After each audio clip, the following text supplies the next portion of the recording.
A big fall at turn 1, his bike spilling oil everywhere. There was a solid 50 meters of oil down the track, so they did very well to clean that up. And obviously, as we've seen from the racing today, that everything is okay in terms of that corner. And as we say, a slight delay. Not quite sure why there has been this delay just yet. Yeah, and just to recap, though, we're talking about there being 2 races today. There are a number of riders who crashed out of that first race, looking on for great results. With Jaume Masia, one of the favourites for the title, obviously a nice lick in the hindsight. Hopefully he's okay and will take his place.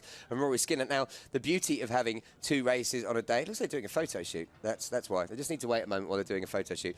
The beauty of having 2 races today, it's redemption time for Rory Skinner, for Jaume Masia. It's a chance for them to deliver on the pace they were showing in that first race, and not just sit there and have to wait for a few weeks for the next race. Now, the Moto3 Championship does have its second round ahead of all the others at Le Mans on the 7th of May as part of the MotoGP race at the French Grand Prix. It does look like there's some sort of substance down on track there. You can see the brooms, and that yellow tub there is full of basically cement dust and absorbent to help clear that up. So, of course, you know, always good to make sure everything's nice and safe. Safety is paramount here. There we see. You can see it. What corner is that? That is... That looks like the exit of turn 12 onto 13. Yeah, it is. It's as through the dip and then before you go left, and that is where you do not want oil on the track, because you're spinning up that rear tyre at about 150, 160 kilometres. Obviously, not on a Moto3 bike, but on the Moto2s and Superbike bikes, that's a very dangerous spot. Yep, so I'm sure that will get cleared up very quickly, and then we will be right underway with the second race. As we said, race 1, very exciting. A number of new names mixing at the front with some veterans. A couple of guys didn't have the race they wanted. No, they really didn't. But as you say, I think this championship, I mean, Marcos Ramirez really showed the class, I think, to go out there returning to Moto3 from an amazing season, as we said, being the Stock 600 winner in Moto2 last year. Dennis Foggia, what a debut for him, and Jeremy Alcoba. These young riders, they need to make a name for themselves. And as we were saying in the Moto2 race, actually, not to give away the results, it's all about confidence, especially at this age. You know, these guys, they're 14 years of age, a lot of these riders. You know, yeah, exactly. If you think about what we were doing when we were 14 years of age, I can't even remember that far back. See what I mean? I don't even know. Computers hadn't been invented. That's how long ago. There was no internet. That's how long ago it was. And these kids are not only travelling the world now, they're taking part in a professional full World Championship series like this. And Alonso Lopez is the youngest rider on the grid at 14 years of age, and he's the Campeonato de España Pre-Moto 3 champion. Well, they've all been racing as well. You get this. You know, you read their profiles. They've all been racing since the age of 3 or 6. They got, well, every profile I was reading, it was I got my first bike at the age of 2, 3. By 6, I was racing on track. Some guys come through super motard, some guys come through off-road. But a lot of them come through, especially the Spanish Championship, British Championship. We have the Metra Kit, the Fun, Fab Racing as well in the UK, in Italy as well, the CIV. So many good championships. And there is obviously Carmelo Espeleta from Dorna Sports, the company that organised this championship, as well as the MotoGP and World Superbike Championship, and confirmation about the start being delayed due to the track conditions. Yep, certainly. And Carmelo's presence here really shows how important this championship is to Dorna, and therefore to basically most of the motorcycle racing world. Obviously, Dorna in control, as you say, of this championship and of MotoGP. So Carmelo here to also have a bit of a look at who he should be looking out for to maybe help get a contract or 2. Totally, and as you said, it's wonderful seeing these big names coming down to the CV. Shows you how important it is. Alex Rins obviously with his team. You know, it's his weekend off. He should be getting a bit of relaxing after the double headers in Austin and Argentina. But they're here. Aki Ayo is here. Mark Keane, who's working with John McPhee in the Moto3 World Championship, obviously running the KRP team here with Rory Skinner. It's just brilliant, and it shows, as you said. I can't emphasise how important this is. It really is the step to the World Championship. Nice wheelie there from Marco Bersecchi out of pit lane. That's definitely a World Championship level wheelie. Well, there's another rider who is desperate, obviously, to score some points. Someone who I thought would really be up there mixing it with the big boys, and one of the riders to crash out early on in the race. So he will be hoping to make amends come race 2, but they're out there now. They're going out. They've got some dust down at turn 13, and we'll find out pretty quickly whether that's still an issue on the first lap, I should imagine. Yeah, I'm sure that during their formation lap, lots of the riders will try and run over that dust to try and then remove it from the track and test that part of the track. Because obviously if there is still an issue, then they can delay the race start further. But right now it looks like everything is going smoothly, and it wasn't too big of a delay either. So the schedule overall shouldn't be too affected. We have had 1 or 2 changes to the schedule. Obviously the Superbike race race that has now gone and been was 5 laps shorter due to an issue with the Michelin tyres.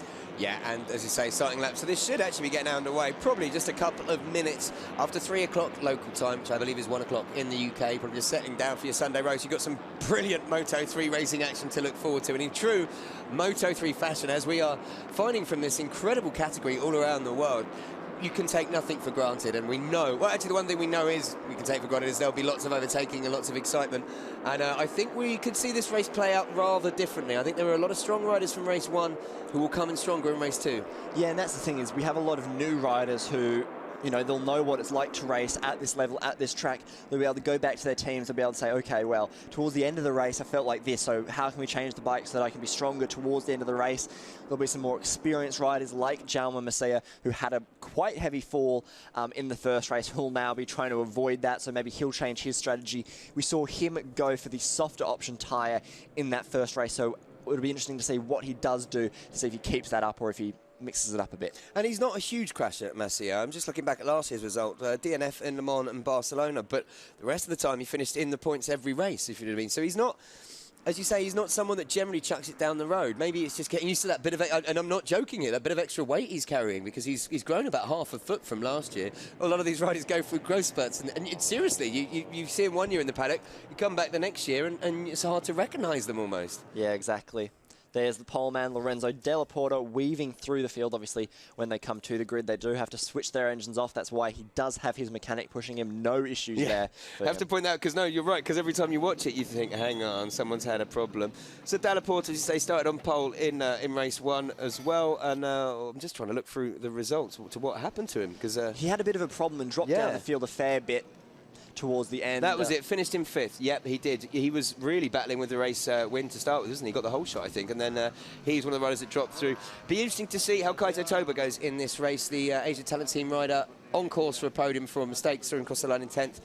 Should be leading at several stages as well. Yeah, he really was. But here is Della Porta then. So 1 pole position so far, and could have just waited for the results to come on screen, couldn't I? 5th in the first race for the young Italian, who, as we say, was supposed to be up in the World Championship this year, but his ride didn't come through. So the Ghese Academy entering into this championship instead on the Husqvarna. The 18-year-old Italian, so much experience around the world, replacing Isaac Viñales in the second half of last year's Moto3 World Championship season. Had 2-point scoring finishes. Best place finish was 8th at Silverstone. And again, another rider to come through the CRV 125 scheme in Italy. He was a champion in 2012. Yep, and here is the man with a lot of eyes on him, Kaito Toba, as we say, finished in 10th place after that mistake, had to run on at the final corner, but kept it upright, and actually had a pretty good ride in those final laps to get 10th. Look how relaxed he looks. He's like, I'm just, another walk in the park, this. He really is focused, relaxed, very, very professional setup. But well, all the teams are, but the Asia Talent Team especially, as we say, they have 3 frontline riders in Kaito Toba, Kazuki Mazaki and Ayumu Sasaki, but also keep an eye out for Andy Izdahar on the ATT Astra Honda Racing team and Nakarin Atarat Fuvapat on the ATT AP Honda Racing Thailand bike, because they're obviously all part of the same team. 5 riders working together. 5 factory bikes as well. Yeah, that's a team to be reckoned with and very professionally run. Right, moving on to the man that won race 1. Yep, and another man on a factory bike, Marcos Ramirez. He's come back down to this championship after spending a year doing various things on 600cc bikes, some stuff at the world level, mostly in the Spanish level. Really, really strong last year. Proved how strong he was in that first race. And, you know, with the Leopard team behind him, Leopard and Stratos, 2 very big teams in the SEV now coming together, with Ramirez leading their charge, he'll be in the mix again. Yeah, I mean, we have to look back to 2013, as you say, when he was runner-up in this championship. He knows what it takes to battle for that title. He knows what it takes to win races, we saw in race 1. But it'll be interesting to see how things play out in race 2. This man had a brilliant race in race 1. Ayumu Sasaki, I mean, you look at him, he started from 4th and he crossed the line in 4th. So you might say, well, that's not that great, but was battling up there. And to see him battling up for the podium, superb stuff from the young 15-year-old. And this will Japanese only be his 4th race start in the SEV. In his first ever race start here at this circuit last year, he got a 3rd place. And then in his 3rd race, obviously, he got that 4th. So now what can he do in race number 4 A lot of people very excited about this man. As we say, we saw Nakamoto-san, the Honda HRC, obviously boss, come and watch him the last round in that wildcard of Valencia when he put it on the podium in his first race in the Sev. He finished first. And definitely one to watch throughout the season. You know, maybe not going for that title, but podiums and maybe even race wins, certainly in the mix for the talented Japanese youngster. Here's a man who is looking to make amends then from race 1 when he was, well, recording a DNF. It is Raul Fernandez. We saw him crash out, didn't we, while battling with Lorenzo Dalla Porta, I think, for about 5th, 6th place. And unfortunately for him, he looked like he was the faster man, the 15-year-old, though, scoring no points. And the young number 23, again on the Leglise Academy Husqvarna, competed in CV last year with the Pro Secassa team. He switched this team for the final round. So he has actually had experience on the Husqvarna Leglise bike before, but obviously starting afresh this year and looking good. Yep, and he's one of the many riders in this championship who are not only doing this championship, but also running in the prestigious Red Bull Rookies Cup alongside the MotoGP World Championship. So a lot of racing for him this year. Unfortunately, the Red Bull Rookies Cup uses the KTM, which is more or less the same as the Husqvarna, so no having to adjust to different bikes. And obviously the great thing about Red Bull Rookies Cup takes place on the World Championship circuit. It's kind of in combination with this the perfect step up, isn't it? It allows them, they don't have as many circuits to learn. And here's a man, again, crashed out while competing for the podium in race 1 and for the race win even. Jaume Masia, someone we expected to be at the front. As we mentioned, look at how much he has grown on that bike. He was, what, 4 foot, I think about 4 last year. Around that, genuinely the smallest rider I've seen.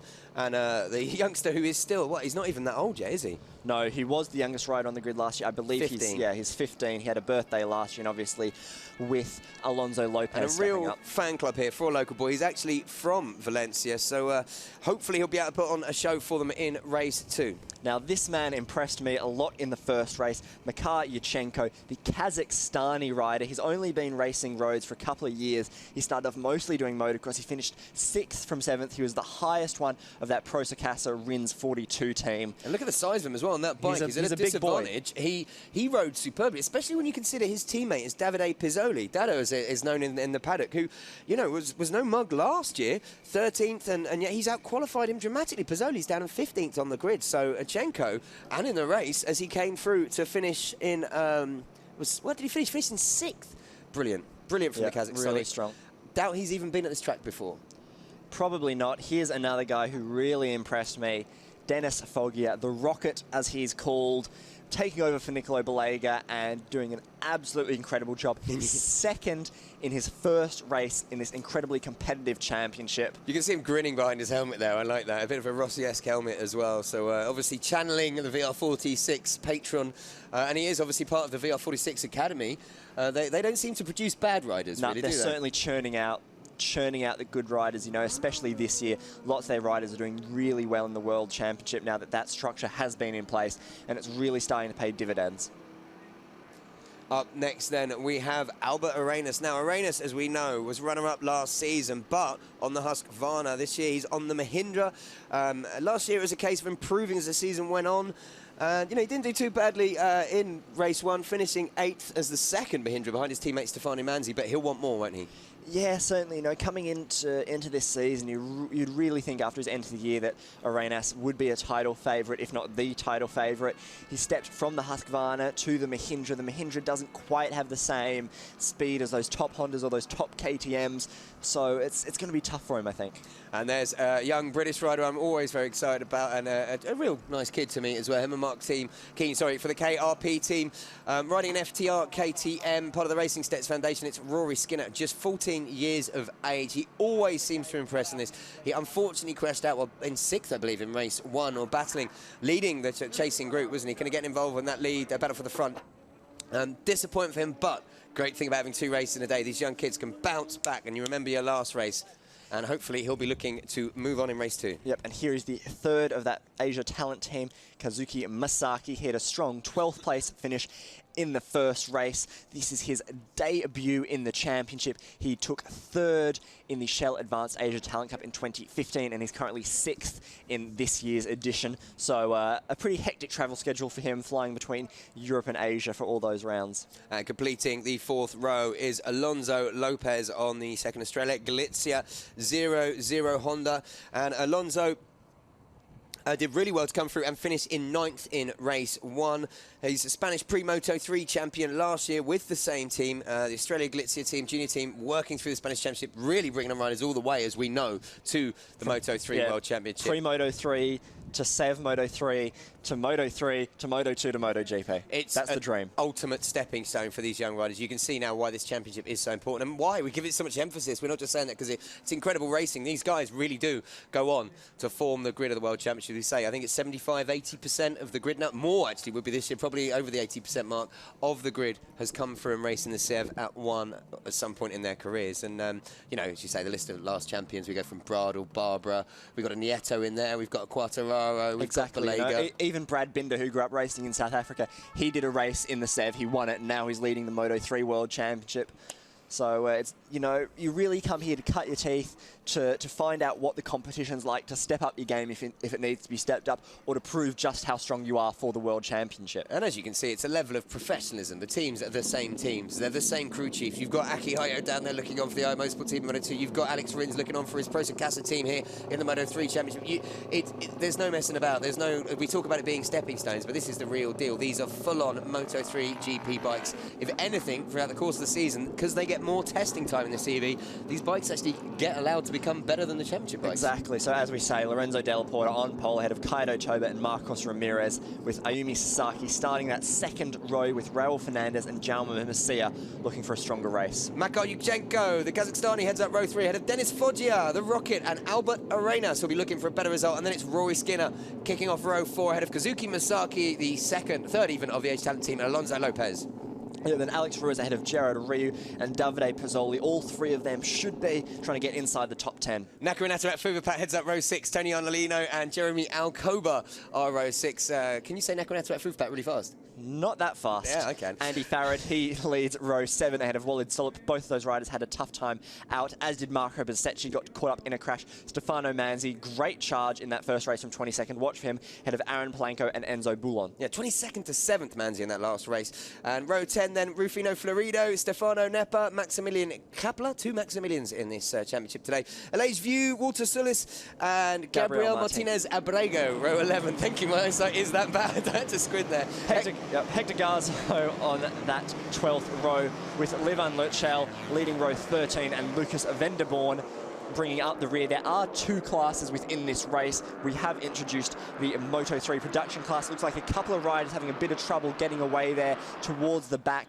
One of them is number the 658 55. Quadricorsa bike. That is Yori Montella. Yep. Big unfortunate news for the Italian. It is his second race in this championship. Came 17th in the first race. Yep, 11th in the CIV, the Italian Domestic Championship last year. And it looks like one of the Asia Talent Team bikes, number 35, is having some problems. That is Nakaranato at Fuvapat. Big disappointment for him. Yeah, that is actually, because you say second race, it comes with a lot of potential. This kid could be from the all the Asia Talent Team riders do from the Shell Advance Asia Talent Cup. And he's going to have to get that started, and we'll have to start from pit lane, so that's 2, isn't it? Yep, and we have been given the tyre sheet. It is identical to race 1, with Jaume Masia yet again opting for the soft option rear. We saw Masia make a great start, so... He had a big high side, which surely indicates maybe a lack of grip. That's really interesting. Watch for Masia at the start. As we said, he's also one of the lighter riders, so maybe he has a bit of trouble getting the heat into the rear. I was just about to say, maybe he has some problems getting that medium tyre to work. But so Masia going for the quick one. They're still having some problems getting that Asia Talent Team bike started, looking down into pit lane. But look, it's blue skies. The clouds are starting to separate. The track is covered in sunshine. Track temperature will be rising. This is actually about as close as it probably got to qualifying to on Saturday, so the riders and teams will know about these conditions. It's when they set their fastest times. I think we're in for a hell of a race, Harry. Yeah, definitely. You know, yesterday in qualifying, we saw times not as fast as they were here for the last round last year because those temperatures were so high. Track was a little greasy. It's just another challenge for all of these riders to overcome. Yeah, just to recap, Lorenzo Della Porta's pole time, less than a second off the actual pole record. Sorry, Nicola Balega's pole from last year, and yeah, second off the pole record in the World Championship from Antonelli. So, you know, this is a good pace. These guys are obviously riding in this race, and as we said, dramatic race 1. I think we had about 12 riders go down. Let's hope we have less in this race and more of the frantic overtaking. Yeah, important to stay up for sure. As we said, we've already seen a couple of riders have some issues, so the likes of Nakran Adarat will have to start from pit lane, unfortunately for the Thai rider, who's not only the only Thai rider on the grid, also the oldest rider on the grid at 20 years old. Jalma Masia has just come into the pits. Not sure why Masia has come into the pits. It didn't look like there were any issues with his bike. We'll try and see what we can peer out from the window. Okay, then so your front row, it's Lorenzo Dalla Porta on the Leglise Academy Husqvarna, Kaito Toba on the Asian Talent Team Honda, and Marcos Ramirez on the Leopard Stratos KTM. We have got Jalma Masia. He looks like he's walking off. Maybe he's not well enough. Maybe it hurts too much. Yeah, looks like he's pretty sore. So the lights are on, and when they go out, it's race 2 of the Moto3 Junior World Championship. It's underway. It's a bad start for the Asian Talent Team bike on the front row. Kaito Toba dropping back. Dalla Porta seemed to have a good start, and Dalla Porta, wow, he's flown off the line coming down into turn 1. He's got the whole shot from Ramirez. Yeah, incredible start from the little Italian, but Ramirez Rory right there. Skinner up into 3rd. The British rider coming all the way from 10th on the grid up into 3rd place. What a start from the young Brit. And here we see Adarat Fuvhat waiting to start from pit lane. There they go. Huge work for those two riders, him and Jari Montoya. Listen to see if they can get in the points. They got Dimas Eki as motivation for the first round, but as we come around the first corner, it's Dalla Porta from Ramirez with Skinner in 3rd, and it's Yurchenko, the Kazakhstani, in 4th, with Kaito Toba dropping back to 5th. Already a crash. That's number 34. Andy is the heart. Andy Farad, as he's known to some. His second DNF. Yeah, that's poor for the Age Team rider. Gutted on, he's one of the guys on the factory bike, but on the Astra Honda Racing Team livery. So, incredible dramatic start already. Dalla Porta and Skinner moves up the inside into 2nd on Ramirez. Rory Skinner on the KRP bike at FTR KTM. I told you he could dice it with the front boys. I'm remaining unbiased, aren't I, here? Do you know what I mean? And already those leading 3 seem to have opened up 1 or 2 bike lanes. It's gonna be a lot of work for Toba. It looks like Toba to close down that gap as we see them all trundle through. Doesn't look like we've had any more fallers just yet. And what a signing this Yurchenko is on that Pro Circasa bike. It looks like he's just been taken by Toba. Toba on a charge.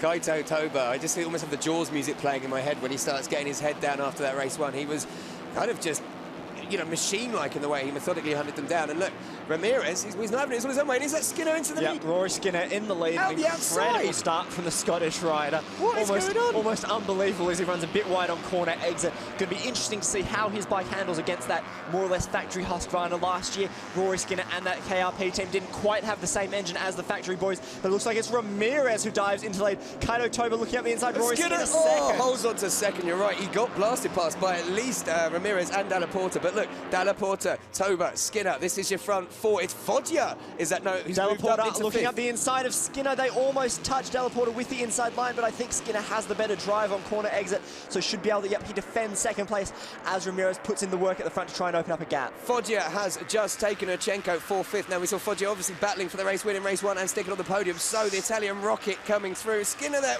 getting beaten up a little bit. Dalla Porta and Toba up the inside. Dalla Porta in 2nd with Toba then 3rd. Foggia now looking up the inside of Rory Skinner. Can't quite get past the Scotsman. Ramirez at the front is getting his head down and he's thinking, right, well, these lot are battling. This is my chance. I've got to get away. Skinner, as you say, just getting beaten up a little bit. Toba having a look up the inside and he's done Dalla Porta. Unbelievable. And it looks like we've had a retirement for Stefano Manzi. Huge disappointment for him after his incredible charge in the first race. Interesting to know what the problem is on that Mahindra. They have had huge issues. Dalla Porta runs wide, and that is Skinner back into 10th. Foggia through and Masaki through, by the looks of it as well. Yeah, big mistake there from Dalla Porta. He made a pretty big mistake in the first race as well. Yeah, Yuma Sasaki there, apologies, on the number 33 bike. Brilliant ride from him, 4th in the first race, also taking advantage of this second race. So it is all change on lap 2 of 18 of this Moto3 race. Disappointment there, obviously. Yep, huge disappointment for Stefano Manzi there. Now, Rory Skinner, let's see how his bike copes on the back straight. He might have a few cut past. Ramirez at the front. Well, he's opened up a lead as they complete lap 2 of 18. Toba pulls out the slipstream, half a second. Skinner a further half a second back from Toba at this rate, but Skinner's bike holding its own against Foggia. Toba's going to have to work hard to try and close this gap. Closing a gap this big is something Toba hasn't really had to deal with at this level before.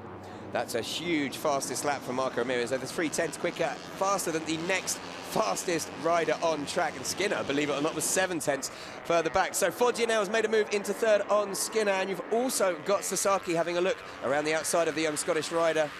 Is that Arenas? Yeah, it is. No, is that Arenas? No, I don't think so.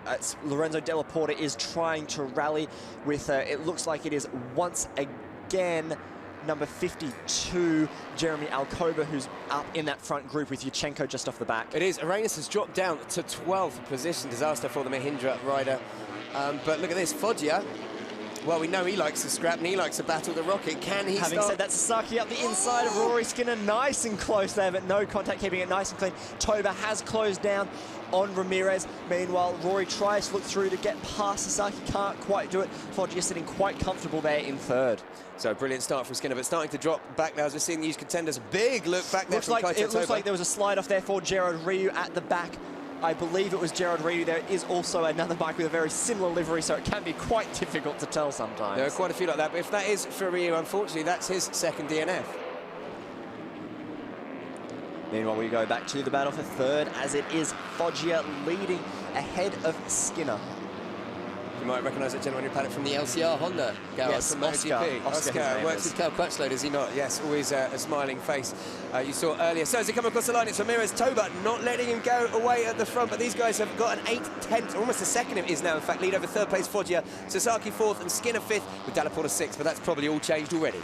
Fair play to Toba. He has managed to close down Ramirez, set the fastest lap of the race so far, a 141.5 dev. An incredible ride from the Japanese rider. It's like he's a rider reborn this year. We saw him, fight hard to get inside the top 10. Now he's fighting hard for race victory this year. Amazing what a year can do. It is incredible. They're still a second off the times from race one when the quickest lap was a 140.5, but it's obviously a lot hotter out there, slightly greasier track conditions. And it's interesting as we see Rory Skinner make a move up the inside of Foggia for fourth. And I believe I was wrong before when I thought it was Jeremy Alcoba. It looks like it's Alonso Lopez, number 21, who's actually on the back of that group fighting for the top 8. Well, these front two have got away, and it looks like Foggia is trying to bring this chasing pack of 6 riders onto the back wheel of Toba, but they'll need Toba and Ramirez to get involved in a bit of a scrap at the front. And there is Rory Skinner on the KLP Racing Sets Foundation bike ahead of Dalla Porta. Who'd you say, having to recap, and Yurchenko, brilliant ride for the number 76. Yeah, really great. And we do have confirmation that it was Gerard Ryu on the Leopard bike who slid off for the second race. Difficult weekend for the Spaniard. Lorenzo Della Porta's back in it. Has a look up the inside. Looks like he's going to take both of them with a slightly tighter line. Oh, he's just going to jam it up the inside. Skinner gets pushed wide, has to stand up and run onto the rumble strips. Not great for Skinner, especially with this long start-finish straight and him not having maybe quite as much power as the other bikes. But look at that Toba in the slipstream. Is he going to have a look into turn one? No. Let's have a look at the battle then for third that's raging behind them. Everyone biting their nails. A little bit nervous in the garages. Look at that. Foggia now leads Dalla Porta, Skinner. Yurchenko comes up the inside of Skinner. And behind them, you're right, it's Alonso Lopez, a brilliant ride from here. And Alcoba is a further place back, but trying to get on the back of this group. It also looks like we've lost Ayumi Sasaki as he's quite rapidly dropping down the order, it seems. Disaster for Sasaki, fourth in race one. Looks like he's going to record a DNF in race two. But this is a brilliant battle for second. We've got a battle at the front between Marco Ramirez and Kaito Toba. This battle for second, Foggia from Dalla Porta, from Skinner, from Yurchenko, from Lopez. Yeah, it looks like there's going to be 2 great battles. As we say, the gap is currently quite big, over a second and a half between those 2 pretty distinct groups. That battle for lead will no doubt rage till the end. And with Lorenzo Della Porta in the mix battling for third, a rider in 6th could very quickly find themselves in third, as Lorenzo Della Porta tries to go up the inside of his fellow Italian, forcing him off the track.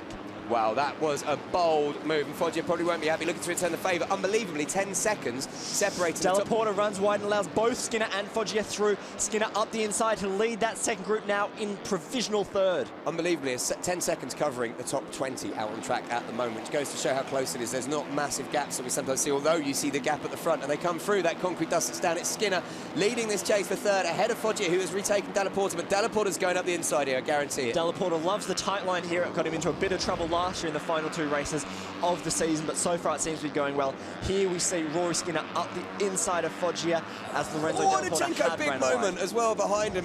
Foggia forced to run wide. This is no hard-barred stuff, what we expect from Moto3. And there Foggia retakes Skinner down the straight into turn 1. Look at Dalla Porta coming up the inside of Yurchenko as well.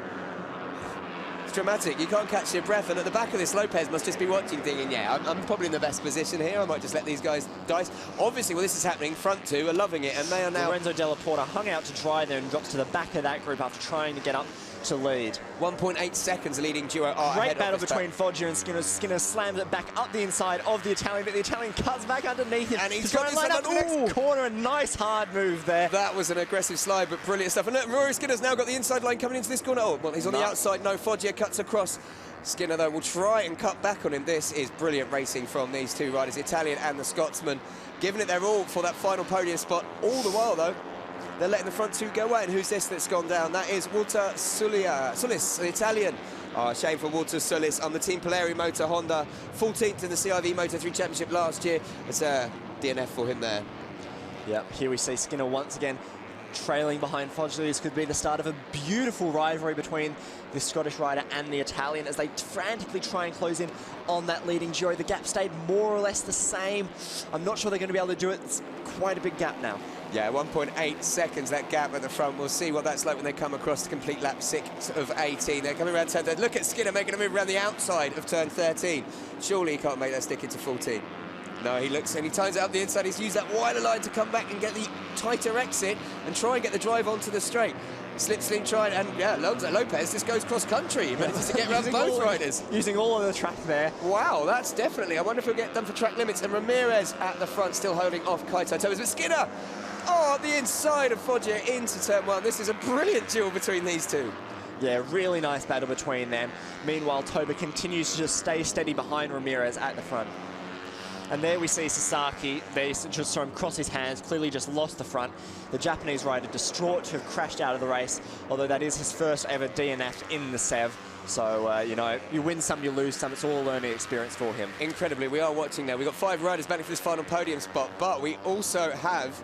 Is it Alcoba coming onto the back of this group? We said he was coming, and he is coming. Look, the second Australia Glitzer 00 bike at the back of this group is Alcoba.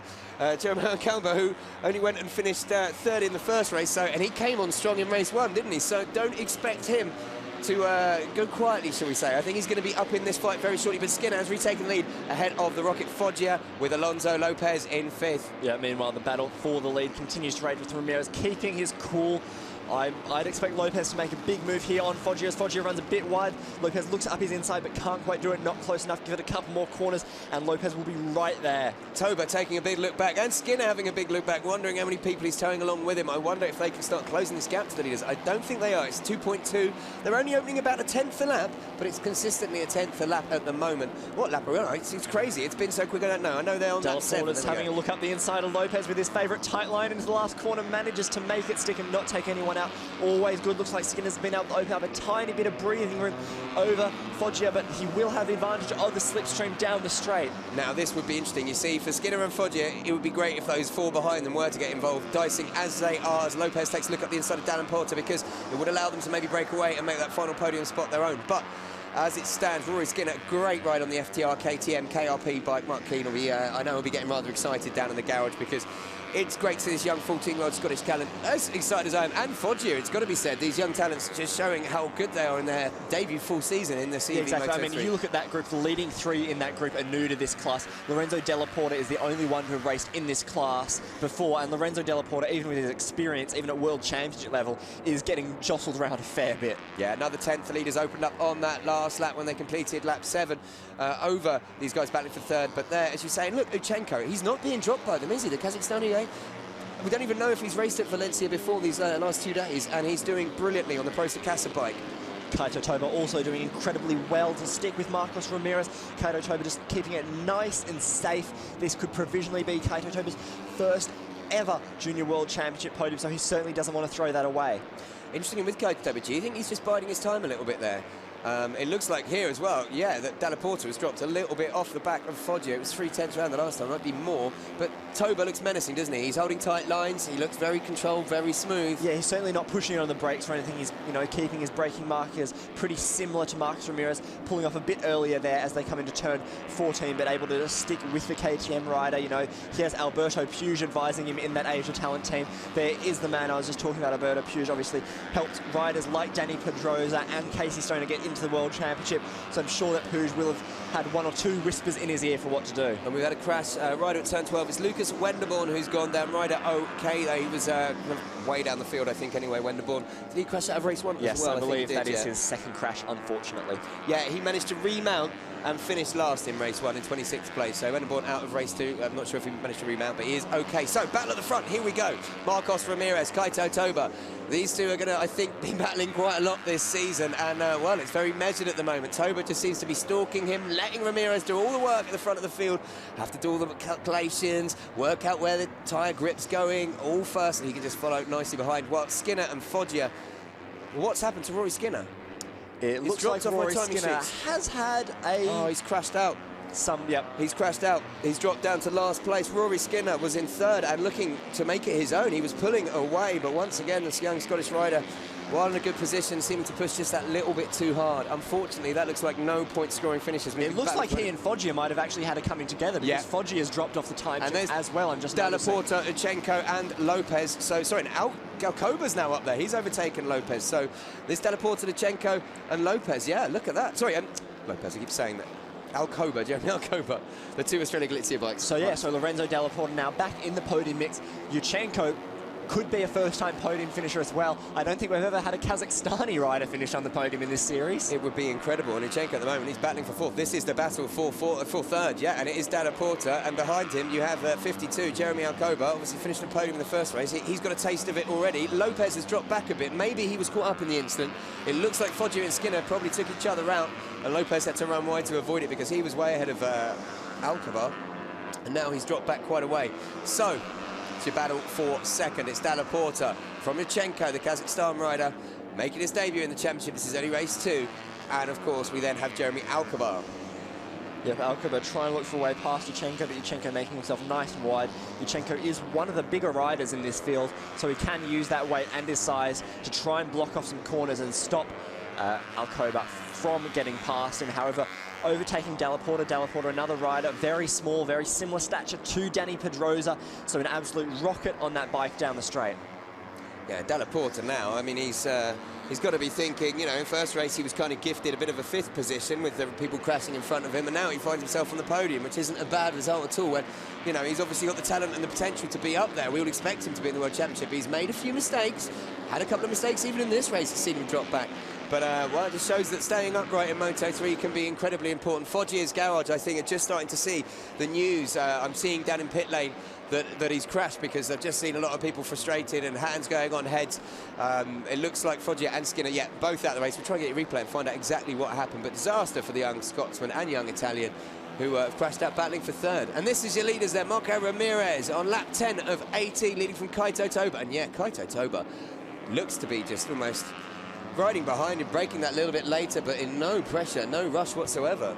A surprisingly calm ride from the front too, you know. Obviously Marcos Ramirez, probably the most experienced rider in this class, has finished in the top 5 in the championship several times. Kaito Toba, this is his 2nd year here, and you know, he cut his teeth in the frantic world of the Shell Advanced Asia Talent Cup, which is definitely one where you have a battle. And there we see a great move there from Alcoba as he gets ahead of Uchenko. Ramirez with the fastest lap of the race. Dalla Porta still sitting pretty in 3rd currently, but Alcoba's up the inside of both of them. Look at that, even Dalla Porta getting pushed wide, and that could give Uchenko a chance to come up the inside. No. But I tell you, this Uchenko, he's not worried about fighting back, is he, and battling back with these guys, given as good as he gets. He's sitting there currently in 4th position. This is the battle, as we say, for third. Sorry, he's in 5th position. He's dropped back now, apologies. And, you know, these guys are going to go, you know, battle out for the podium. He could be on it. We could be seeing it. Even a top 5 finish would be great for Uchenko. You know, he's by far and away the class of that Pro Circuit team. Very, very far ahead of his team there. You just see one of his teammates right there in the background. But it is Alcoba who has control of this group. Watch out for Dalla Porta. Dalla Porta definitely one to try a hard move whenever he can to try and wrestle his way through. I'm sure that Dalla Porta, having started from pole position, was expecting a lot more from this weekend. Yeah, and there's incredible battles going on throughout the field. But as I speak, Uchenko out the inside of Dalla Porta to make 4th his own. And Dalla Porta drops down to 5th. He was in 3rd a couple of laps ago. Classic Moto3, a couple of corners ago, I should say. But it looks at the front of this as well that Alcoba's definitely starting to push on. Yep, definitely. Alcoba trying to open up a bit of a gap. It looks like it'll be almost impossible to close that over 4-second, probably 5-second now gap to the leading pair, but even a solid third. There's Alex Rins looking on, stone-faced until he sees the camera. As he's the camera and he's smart. Yes, it. Look more serious, Alex. You're a boss now. You can't be enjoying yourself. Toba in that slipstream, actually sitting up early to make sure he doesn't pass Ramirez. I think Toba is playing a very sensible game here. I think he is just waiting, biding his time, and I think with 2 laps to go, we'll see them battle, because you're right, both of these riders have a reputation for loving a scrap, but they've got their stinking heads on, and they thought if we don't scrap out the last couple of laps, we'll be way ahead. And look, Toba, a 141.395. Yep, and just a quick rundown of the top 10. Obviously, it is Ramirez and Toba, then Alcoba, Yuchenko, Della Porta, Alonso Lopez, Fernandez, Ruiz, Misaki going well, Albert Arenas rounding out the top 10.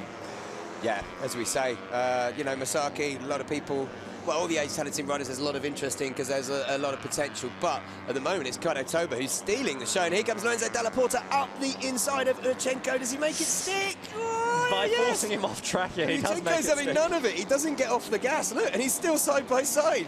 That's brilliant from Yuchenko. He now cuts to the inside. Will he stick out the inside? Good. No, not quite. Della Porta cuts back to that tight line nicely, doesn't he? Yeah, just that bit later on the brakes, now to take the tighter line. I was urging him on the corner. You can get under the brakes there, because it's brilliant riding. And he's been duffed up a little bit here, Yuchenko. I want to see him give it back. It's part of the learning process, obviously, as you say. If he's used to, is it Supermoto and stuff you're saying he's come from, then, well, they like a little bit of elbow rubbing. And a big, big look back there from Jeremy Alcoba. Maybe he's just kind of doubting himself, thinking, can I really be on for my second podium in a row? Yeah, not a bad start to his Sev career for the Spaniard. Could potentially, as you say, be a double podium, but with 3 riders in the battle for third, you know, nothing's certain. Yeah, I mean, you know, he's 14 years of age. He's come up from the RFME, as we know, Steve, RFME Moto3 Championship we won last year, showing his real class already. And there's a serious looks there in Yuchenko's face. And look, Toba, again, not making a move yet. They've completed lap 12 of 18, and these guys have a 4.4 second lead at the front over the guys in the battle for third. And there's a few battles further on down the field. Fernandez is leading a team of riders that includes Ruiz, Misaki, Arenas, all battling it out for 7th place. And there's a lot of little battles through the field, but it is starting to spread out a little bit. Yeah, meanwhile, Toba seems to be trying to edge in a bit closer to Ramirez now. Quite different styles. Ramirez really hanging off the bike, whereas Kaito Toba's a bit more upright on that Honda. Not only is the battle between 2 very different riding styles, also 2 very different bikes, the KTM and the Honda, both evenly matched not only in this championship, but in the World Championship now. Yeah, these two really are. It just look like they're, you know, it's not that Toba. You can see him, though. He is sitting up just that fraction earlier every time, as if he is just relaxed. He's not having to get on the brakes anywhere near as hard, Toba. So I think we might see him try and pull the pin, but then maybe Ramirez hasn't shown all his cards yet either. That would be a very wise rise from, you know, Ramirez, who we have to remember is one of the older riders in the field at 18 years of age, and he's got, as you say, one of the most experienced guys in the paddock. Yep, certainly. Oh, coming around here, Toba, he's right on his tail as they flick it through 12 into turn 13 and race direction here. Number 42nd, number 21 and number 52. So that is Alonso Lopez is number 21. Number 47 is Aaron Polanco, and number 52 is Jeremy Alcoba. They will have a 5-second time penalty added to them after the race. That's a disaster for Alcoba. Currently in third. You've also Lopez running in 6th. So Della Porta and Yuchenko, that's now a battle for third. Unless he can somehow open up a 5-second advantage. Unbelievable. Well, as they come down, the start finish straight. Look at this. It's Alcoba. That's Lopez, who's currently 6th, yeah, that's why. but would drop down, far down the order, probably to about 10th. And in that battle for third, it is Della Porta who currently leads from Alcoba, with Yuchenko in 5th. So, as it stands, as you say, Yuchenko would be in 4th, Alcoba would disappear for a 5-second penalty. Yeah, it's Della Porta is the fastest man on track right now. Yep, 2 tenths quicker. In fact, he was half a second quicker than Toba ahead of him. He's closed that gap down to 4.3 seconds, surely. And situations like this are really difficult because, you know, will the team inform the likes of Lopez and Alcoba? Will they let them battle? And then, you know, it's what if Alcoba forces Della Porta to make a mistake? You know, should he have had some sort of penalty before? It's very, very tricky. Isn't it? And it is, with the riders at a young age, I don't know, I personally probably wouldn't tell them. I want to see them race battle out, but then know, the frustration and the anger of a rider. They're only 14, they're not going to beat you up, though. Yeah, because there's that famous race in Phillip Island where Rossi got his 10-second penalty and then was able to still win the race despite having that 10-second penalty. But obviously, Valentino Rossi was a bit more experienced, had 1 or 2 more World Championships at that stage in his career than these guys who are making their debut on the Junior World Championship stage. So they're coming through turn 13 as they look to complete lap 14, and there will just be 4 more to go when they cross the start-finish line. These 2 riders at the front, Marcos Ramirez and Kaito Toba, really impressive. Here's Dalla Porta, Alcabar, and Uchenko. And Uchenko, as we say, because Alcabar has a 5-second penalty, is already a place up. If he could get past him and then challenge for third, I think that'd be brilliant, and I think he'd be so happy. And Alex Rins, I imagine, is hoping that's going to happen. But have a look here. Dalla Porta holds off Alcabar into turn 1. Yeah, really strong ride from Dalla Porta now. Seems like he has found his groove a bit more. Here we see Uchenko trying to get past on both of the riders almost, but no, then Alcoba just cuts back up the inside. What is the big interesting? Kazakhstani. Look at the size difference between those two just as they sat up in their bikes. Absolutely massive size difference. What is interesting is Dalla Porta, as you mentioned, on that last lap. Now, I mentioned that it was 4 tenths quicker than the riders in front of him. It was a couple of tenths on that last lap. He's bringing the gap down, but not by enough. It's still 4.5 seconds, so let's forget about that. Let's focus on this battle for third. And as you say, it's Dalla Porta from Alcabar with Uchenko, and this is unknown territory for 2 of those riders, really. Alcabar, okay, podium in the first race, and Uchenko, but wow, the chance to step on the podium. Yeah, exactly. And just your first round, it's a brilliant ride from him. And he doesn't look out of place, does he? He's really been there, and the Prosa Casa bike is pretty special, and it's a lovely livery as well on the bright road. Very hard. Yeah, and you know, Uchenko's showing that the first race wasn't just a fluke and that he clearly does have the pace, maybe not to battle for victory yet, but certainly to be sat well inside the top 5 for the entire race. It's not like he was there just for 1 or 2 laps. He's been there the entire race and able to make moves, which is a huge thing for a rookie with not much road racing experience. As we move further down the field, that is Fernandez. He's also, that's not Fernandez having a penalty, sorry. That's Fernandez, Arenas and Masaki involved in that battle there with Alex Ruiz as well. This is the battle for 7th at the moment, and Masaki coming strong on Fernandez, isn't he? Yeah, certainly this would be a really good result for Masaki. As we say, this is his first year in the Moto3 Junior World Championship. Sure, Sasaki, lots of people were calling Sasaki the big hope at the Asian talent team, but both Toba and Masaki proving that they can still do it. There we have 3 wide into turn 1. Up the inside. As we say, he does have a 5-second post-race penalty, so it'll be interesting to see if the team do communicate that, just peering out of the window to try and see if they are preparing anything on the pit board. It doesn't look like they are, just letting him run his own race and then worry about it after. Yeah, and that lead at the front, as we say, is still around the 4.4, 4.5 second mark. So the front 2 definitely off in a league of their own, but these guys battling for third. I think it's going to be interesting. I actually think Uchenko's biding his time really well here, and we might see him, you know, make a couple of moves. He's already got some points in the bag from race 1. You know, it's not that he's got nothing to lose. Obviously, no one wants to chuck it down the road. But I think, yeah, as everyone watches on with tension, as always in Moto3, it builds to that final lap of drama. But here goes Dalla Porta making an early move. But has he got enough? Yeah, he's up the inside. Nice inside line. Dalla Porta loves that inside line, but Alcoba's clearly learned and cuts back up the inside of the Italian to snatch back a provisional 3rd place as they continue to wind themselves around this Chester circuit. Now, Ramirez at the front, as I say, it hasn't... Or Dalla Porta running wide there, it looks like, and just dropping off a bit. These are some back markers they're passing as well. Here's Ramirez and Toba. This is the battle at the front for the leaders. They flick it through turn 13. They're going to come through here 2 more times after this as they look to complete lap 16. They've only got 2 more to go. And Ramirez, well, he looks comfortable, but I think that Toba, I say, I'd be hearing Jaws music in my head all race. I seriously think he's just done this perfectly. And here comes Alcabar up the one of the inside. back markers sort of getting in the way, manages to just run offline. Not sure if that was intentional, but he got out of the way, which is important. He did it with style. That's how you get out of the way with style, it's got to be said, because, yeah, he ran wide, but it was, I remember that, Governor. So, 2 laps to go, penultimate lap. Is this when we're going to see Toba make his move, or is he going to stay and wait until the last corner? He does look like he's sizing him up. He's definitely been watching, learning. Yeah, look how close he is. He's within a bit of a twitch there. I was going to say he's within a wheel's distance. He's now about 2 or 3 bike lengths back after that little twitch there. And this is where it can actually backfire, having sat behind waiting for the opportunity to overtake on the last lap on penultimate lap and then make a mistake and miss your opportunity. If he'd have, you know, overtaken him 5 laps ago and tried to get away at the front, then maybe that wouldn't have happened. But it looks like he's back on the back wheel of Ramirez. This is just building up incredibly to, I think, final corner, final lap. It's going to come down to it. And as we said, the final corner here, as they build speed through turn 13 through to 14, is something a bit special. So Marco Ramirez Wow. Yurchenko in third without even the time penalty. So a great ride from the Kazakhstani rider. Meanwhile, Lorenzo Della Porta seems to have rallied after his mistake and is now hot on the back of that group. But the fight at the front continues to not quite rage, but continues to build in tension. Yeah, this battle for third looks so much. Well, it makes it so much more exciting because look, Della Porta already trying to come around the outside. That's not working. Better try. Yurchenko makes a mistake, has to sit it up. Gutted for him because that's probably his chance of that podium gone. The third spot, making it his own, but Alcobar, remember, 5-second penalty, so he will drop back no matter what happens. Currently running in third ahead of Della Porta, and this is now a battle, really two-way battle for third place. Yep, certainly. We saw Della Porta. He rallied on that lap. Can Yurchenko close that gap? It's not impossible. It's only a few bike lengths.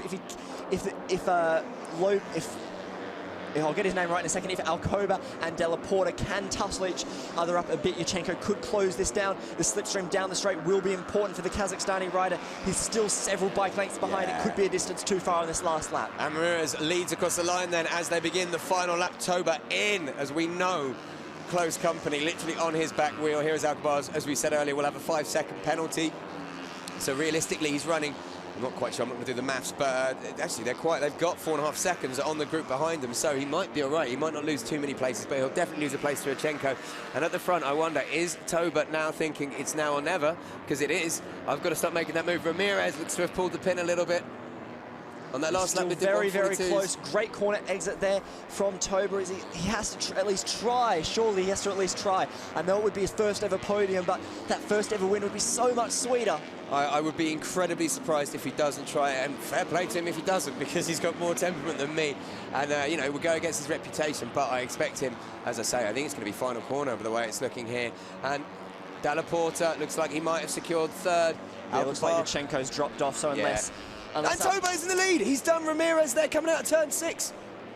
No, sorry, that's not. I'm going mad. That's way. That's turn 11. So yeah, there's not really right at the end of this. Yeah, but it's all going to be about the final corner for Ramirez. Ramirez has a lot of experience at this track in a lot of different classes. And he's going up the inside. Up the inside, beautiful. Can he hold his line? No, or can Toba come up the inside? No, he can't quite do it. Toba has the lead. It's all about it. Oh, Ramirez forces it up as he gets on the gas a bit too early. It looks like Kato Toba is going to take his first ever Grand Prix, or not quite Grand Prix victory, Junior World Championship victory. First win for the Asia Talent team as well. Absolutely stunning. Meanwhile, Alcoba, it looks like, Alcoba has secured third. He will be dropped back. Della Porta will take the final step of the podium ahead of Yurchenko. That was brilliant from Toba as we go down. It is Lopez who finishes 6th, Fernandez 7th, Masaki 8th. Great ride for Masaki. Arenas 9th once more, Ruiz 10th, Besetti 11th, Florido 12th, Pizzoli 13th, Boulom 14th, and Aaron Polanco nicking that last point scoring spot, and I'll be the But look this, Toba lining him up through turn 11. This is just superb stuff from the young Japanese rider. Slightly wide from Ramirez, but just a great block pass. Look at that. Put his bike exactly where Ramirez wanted to be and just soared through. And now watch how Ramirez was going to come up the inside of that final corner. You called it perfectly. He tried up the inside. He just couldn't get it stopped. And then a huge moment coming out of the final corner meant that Toba, and look, he knows it's gone, the race win. But Ramirez, a first place and a second place on the opening day of the season. And championship lead. And championship lead. But Kaito Toba, take a bow. Asia Talent team, as we've said, we've seen them progress. We've seen them steadily progress over the last season. Wow, that's a victory and a well-deserved one. And his teammate Masaki's in 8th as well. So superb stuff for the Asia Talent team. And yeah, Kaito Toba, I know how much that will mean to the team, and that is a big moment. You better go and have a chat with him. Exactly. Not very often you get to make Alberto Puig as happy as that. Yeah, I might even see a smile. Yeah, brilliant result, and as you can see his teammate coming past and congratulating him there, Kazuki Masaki, another rider. So unfortunately Sasaki, the third Asia Talent team rider, did crash out after such a strong showing in race 1 where he finished 4th. Kaito Toba, realistically when you look at it, could have been on for a double podium, but say made a mistake in race 1 and ended up crossing the line in 10th. But that's just brilliant stuff from the young Japanese rider. He's just 16 from Fukuoka in Japan, 20th in the CV last year. His best place finish was 9th before today, and he got 10th in race 1, and now he's gone and won. So never stood on the podium before, now he's taken a race victory. Brilliant stuff. But Marco Ramirez, what a mature ride from him. Well, I said Toba, I'm going to claim that as a brownie point as well, was stalking Ramirez, and it looked like he was going to make a move with a few corners to go. Ramirez valiantly tried to battle back, but almost lost it all coming out of the final corner as he hit the curb and had a big moment. Will be happy to settle for second and the championship lead. But here is Toba. He wants to, Della Porta Della Porta, unfortunately, for a start, this confusion, Della Porta knows he should be in there because Alcoba has a 5-second penalty. Della Porta, a little bit confused, but yes, mate, you're on the podium. Congratulations, fella. He's like, did I? What? I crossed the line in 4th. Yeah, Jeremy Alcoba, just to remind you, got a 5-second penalty along with 2 other riders for exceeding track limits during the race. So Alcoba will drop from 3rd. Let's have a look. Where's his overall time? He shouldn't lose too much. He will only lose the positions. Della Porta. Ichenko was 4.9 seconds behind him, but Lopez was 4.9. Yeah, so sorry, Lopez was 4.9 seconds behind him. So Alcoba, my maths means, should drop down to 7th, I think, but we'll get confirmation of that surely, and that means Della Porta does take the final podium spot. But I think we'll see the Asian talent team rather happy and celebrating tonight because, as you can see, number 32 parked up by the number 1 spot. And we see the leading production bike come into the garage as well, and that's Alex View. Came 24th in the race, the young Spaniard. But yeah, the leading production Moto3 machine. In fact, only 3 production machines finished. Hector Garza in 27th and Luchel in 28th. And Nakuranata at Foofpack, we're chatting about him earlier. He crossed the line eventually in 20th. And Filipino Fellini, brother of Federico Fellini, got the podium in the Moto2 race. Sorry for the spoiler. Crossed the line in 18th. Max Kapler 17th. Tony Arbolino, as mentioned earlier, was 16th. So, good job. Alberto Puig, I saw a smile. A very happy man, the man who oversees this Age of Talent team, passing on his congratulations and his good job. And you don't get much more of a higher level of accolade and congratulations than from Alberto Puig than that. That's brilliant work. So Toba taking victory, confirmation by over 0.4 of a second. Della Porta promoted to 3rd, as we said, due to that 5-second penalty to Alcoba. Ichenko in 4th. Alcoba, not that bad. 3rd in race 1. 5th in race 2. He'll take that, I'm sure, in his debut in the CEV Junior Moto3 World Championship. Raul Fernandez in 6th, Masaki 7th, Arenas 8th, and Alex Ruiz in 9th on the KTM. Alonso Lopez dropped back to 10th, Marco Bersecchi, he's 11th, Rufino Florido 12th, Davide Pizzoli in 13th, and Enzo Bull on 14th, and Tony Arbolino taking the final point scoring place. Aaron Palanca 16th, Max Kapler 17th, and Filippo Fellini 18th. There you go, Georgie Tim 19th, Nakuranaka at Foofpat, say that quickly, Harry, in 20th, Yari Montella 21st, and Gerald Roux 22nd. Stefano Nepa 23rd, Aleix View there in 24th. It was Martinez, Rotvik, Garza, and Luchel who completed the rest of the things. And I believe Harry is with Kaito Toba down in Parc Ferme to have a chat with our race winner here in the Moto3 Junior World Championship Race 2 in Valencia.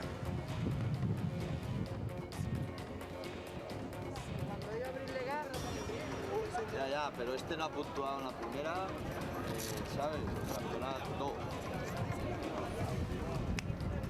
Very difficult race because very windy, so I was very waiting for last lap.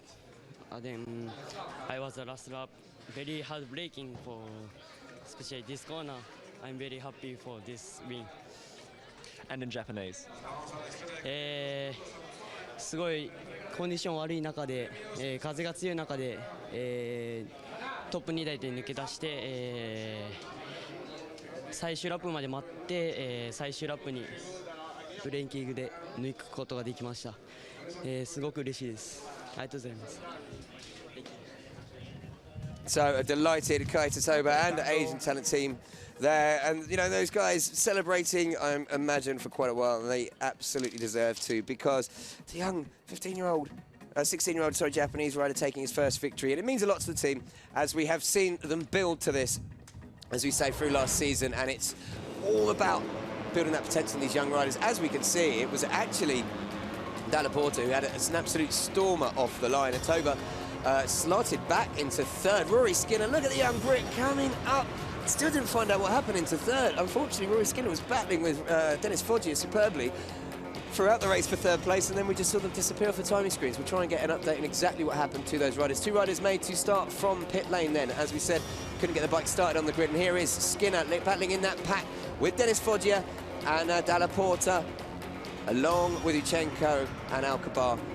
And Foggia, as we saw in Skinner, it was a real big battle between those two, and a brilliant ride from the young Scotsman as well as the young Italian who had debuted his podium in the first race, his debut podium in the CV. Here you can see Skinner coming up the inside. It was a battle that raged all race long, well, to the last few laps, because we still don't know what actually happened to those riders. Oh, and there is So someone very upset and disappointed after crashing out. I don't think we saw that. Look at that, it's distraught, as we say, with this young.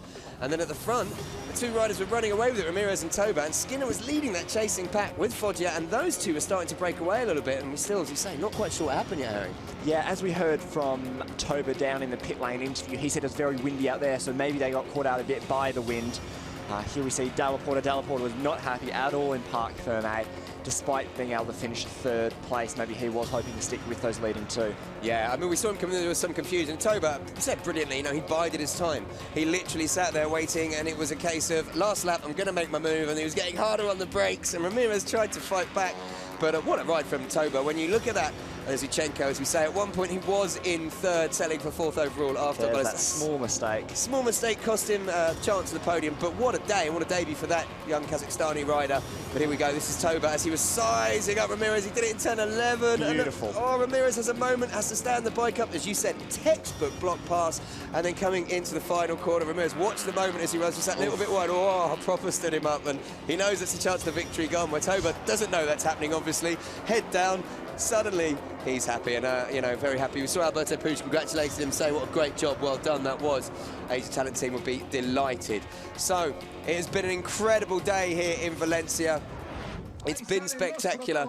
We've seen some amazing racing, and we're going to have time for the Moto3 podium as well, because, wow. And another different national anthem. Another different national anthem. I believe we've had 5 different national anthems today. We really have 5 different winners from 5 different nationalities. That's brilliant. And we've got to hear some awesome national anthems. And Japanese national anthem. Last time I heard that, so it's been a while. So, a brilliant result for Toba. You can see how much it means. You can see how much the wind's picked up as well. Yeah, really, really windy down there. It wasn't so bad in the morning, but this second Moto3 race must have been absolutely brutal for those guys on the little bikes. Yeah, because they get blown about so much as well, and they only weigh about 40, 30 kilos, most of these guys. So LH View there, getting it for the production win. Well done to LH View. It's his second win of the day in that class here. Yeah. Has a pretty clear lead in that class. Obviously, it's a new class where the bikes are pretty much stock out of the box, designed to allow a couple more people to get on the grid. There's Lorenzo Dalla Porta. I would have hoped for a bit more. Allowed himself a smile, but doesn't look too happy, does he? Marco Ramirez, he must have been frustrated to not take 2 wins, but what a debut. First round in the CEV, race win, and second place, I'll take that. And it's Kaito Toba. The moment he's been waiting for. Every young rider waits for that chance to stand on the top step of the podium.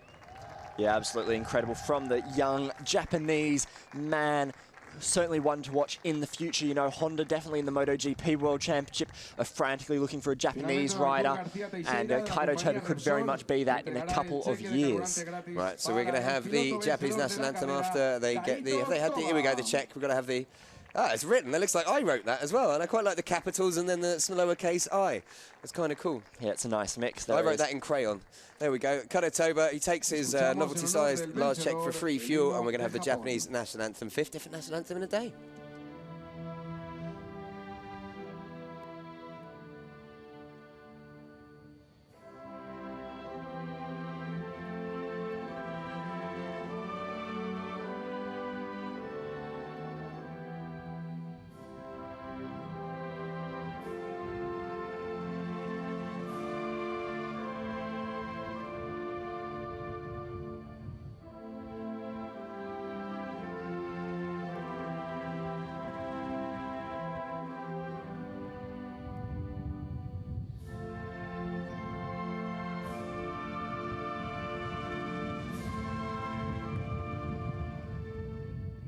Un aplauso para los 4 pilotos y el representante del equipo, a Fabrizio Brutti, Alex, Lorenzo, Marcos y Kaito. So Kaito Toba there, taking victory. And it's been an incredible day's racing here at the Comunitat. The Circuit de la Comunitat de Valencia, Ricardo Tormo. Yeah, an absolutely great day for everyone out there, as we say. Marcos Ramirez leading the championship with that win and the second place. And once again, it looks like he will be the only one on that podium. Oh, no, it looks like Dalla Porta has some carver as well. Yeah. So at least 2 of them get to celebrate. But no doubt the taste of victory will be more than enough for Kaito Toba and that Asia Talent team. And you know what, we did to do it all again. The next round of the FIM CEV Repsol. It is just the Moto3 Junior World Championship taking place at Le Mans on the 7th of May as part of the MotoGP French Grand Prix that weekend. And then Motorland Aragon, the 29th of May is the next time we all get together for Moto3, Moto2 and Superbike races. And as you said, Marco Ramirez leading the Moto3 Junior World Championship after victory and second place here at the Circuit de la Comunitat Valenciana. It's been an incredible day's racing, Harry, an incredible way to start the season. I don't want it to end, but we have to, and we'll prepare to do it all again in Le Mans in just a couple of weeks' time. Yep, no doubt Le Mans will be a really big one, even though it is just the Moto3 class. Expect a lot of hard racing once again. So, Harry, thanks so much for joining us today, and thank you everyone for joining us around the world, back in the UK, wherever you are watching this, because it has been brilliant. I cannot wait for the next round, and as we see the championship standings, it is Marco Ramirez who leads from Kaito Toba, his 10th place in race 1. How essential can that prove to be? Only 14 points behind in second place. Lorenzo Dalla Porta third, Jeremy Alcabar 4th, and Uchenko in 5th. Really great result from Uchenko, ahead of Foggia with his 20 points. Albert Arenas 16, not too bad. Sasaki and Masaki rounding out that top 9. Lorenzo Lopez in 10th, Raul Fernandez 11th, Alex Ruiz 12th, Stefano Manzi down in 13th. A tricky start back from Rufino Florida, Marco Bersecchi, Enzo Boulon, Davide Pizzoli and Tony Arbolino with the rest of the points. Rory Skinner unfortunately crashing out of both races while battling for the podium, so disaster for the young Scot, but he will bounce back, I'm sure, and 1 championship point for Filippo Follini, finishing 15th in that race. His older brother obviously on the podium in the Moto2 race earlier today. Though family will be celebrating, so as I mentioned, it's been an absolutely, well, exhilarating day here, Harry. I think I need to take a breath and relax and maybe get my heart rate checked, because that was absolutely incredible racing. The Moto3, Moto2 and Superbike Championships delivering as always. So from a glorious and sunny Circuit de la Comunitat Valenciana, it's time for us to sign off, and we'll be looking forward to catching up with everyone and watching more racing. Don't forget that Moto3 Junior World Championship race at the French GP on the 7th of May.